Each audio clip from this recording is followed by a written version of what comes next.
Coba dipikirin, setiap hari kita akan scrolling, posting, dan sharing di media sosial. Tapi pernah kepikiran nggak sih gimana semua ini awalnya? Nah, hari ini kita bakal telusuri bareng-bareng cerita luar biasa di balik platform-platform yang sekarang jadi bagian hidup kita. Ya, ini dia pertanyaan intinya. Kita semua pakai setiap hari malah. Tapi, dari mana sih semua ini datangnya? Dan jawabannya mungkin jauh lebih tua dan jujur aja lebih mengejutkan dari yang kalian kira. Oke, yuk kita mulai perjalanannya. Kita masuk ke era pertama, fajar digital, di mana benih-benih paling awal dari koneksi ini ditanam. Percaya nggak percaya ya, akar media sosial itu bisa kita tarik mundur jauh banget, lebih dari 175 tahun yang lalu. Semuanya itu berawal dari titik dan garis. Sederhana banget kan? Dari telegraf. Nah, dari situ baru deh muncul jaringan kayak ARPANET yang mulai nyambungin para ilmuwan. Ini nih fondasi internet modern yang lagi dibangun. Nah, di tahun 80-an dan 90-an, sebelum kita kenal istilah profil atau nge-like, ada yang namanya Bulletin Board Systems. Anggap aja ini kayak mading digital. Terus ada juga ruang obrolan di AOL. Ini loh, komunitas online pertama yang sesungguhnya. Disinilah orang pertama kali ngerasain, wah begini ya rasanya ngobrol di dunia maya. Ini yang jadi dasar buat semuanya. Oke, dari komunitas-komunitas awal itu, sekarang kita lompat ke momen lahirnya ide jejaring sosial yang kita kenal sekarang. Namanya Six Degrees. Tahun 1997 loh ini. Mereka yang pertama kali bikin cetak birunya. Jadi pengguna bisa bikin profil. Dan ini kuncinya.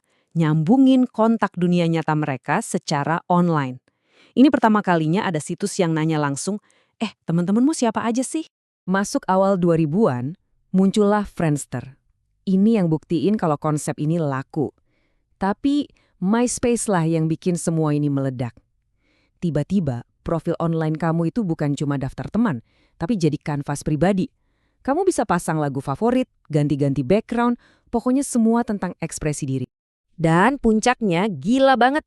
MySpace itu bukan lagi sekedar medsos, tapi udah jadi pusatnya internet.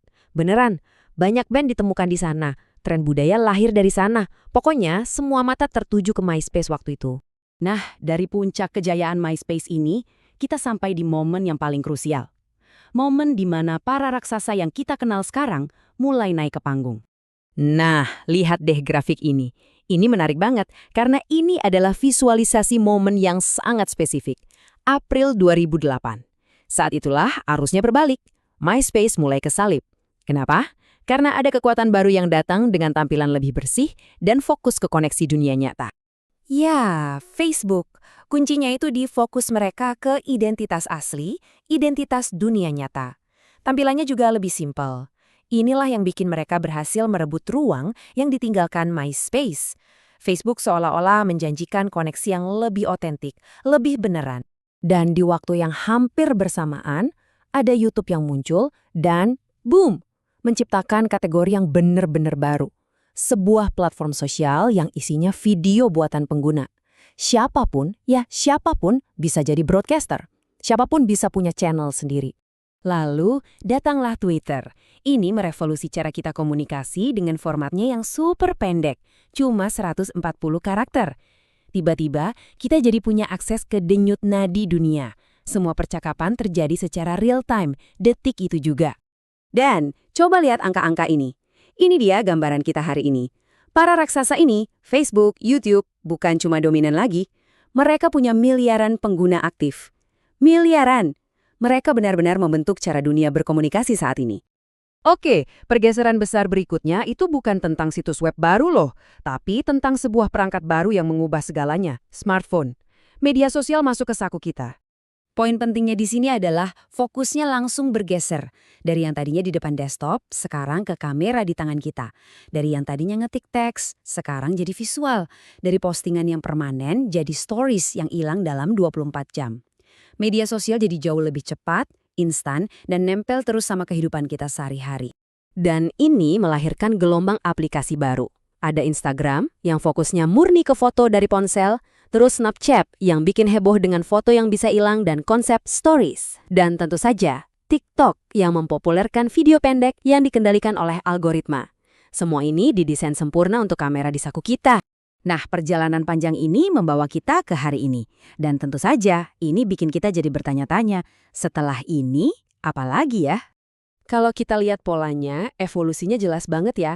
Kita mulai dari hal yang paling dasar, pesan satu ke satu lewat telegraf. Terus kita pindah ke komunitas digital, di mana banyak orang bisa ngobrol bareng. Lalu muncul era profil sosial, di mana kita mulai membangun identitas digital. Kemudian, lahirlah jaringan global yang menyatukan dunia. Dan sekarang, kita ada di era algoritma, konten yang justru menemukan kita, bukan sebaliknya. Pikirin aja TikTok atau Instagram Reel. Jadi, kita udah berjalan jauh banget. Dari sekedar titik dan garis sampai ke jaringan global yang otaknya itu AI. Ini ninggalin kita dengan satu pertanyaan besar buat direnungkan. Kalau begitu, koneksi antar manusia di babak selanjutnya bakal seperti apa ya bentuknya?